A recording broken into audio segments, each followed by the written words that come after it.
রমাদান এমন মাস, এই মাসে আপনি নিজেকে পরিষ্কার পরিচ্ছন্ন করে তওবা ইস্তেগফার করে আপনি নেকির কাজে প্রতিযোগিতা করবেন।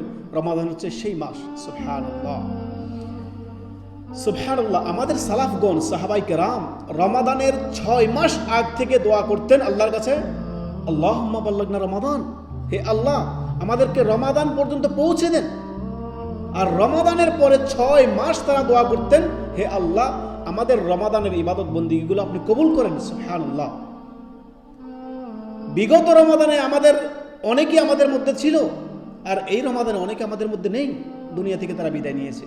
হয়তো হতে পারে এটি আপনার আমার জীবনের শেষ রমাদান। সুবহানাল্লাহ, কোন সে ধোঁকায় পড়ে আছে। সুবহানাল্লাহ। আসুন আমরা আমাদের মুসলিম ভাই বোনদেরকে আমরা আহ্বান জানাবো, আমরা রমাদান মাসকে সাদরে আমন্ত্রণ জানাবো। আহলান সাহলান শাহরু রমাদান, আহলান সাহলান। রমাদানকে সাদরে আমন্ত্রণ জানাচ্ছি আমরা।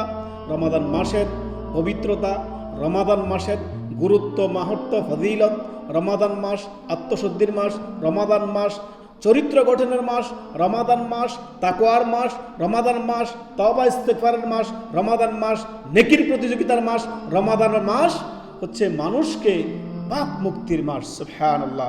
আল্লাহ আমাদেরকে কবুল করুন।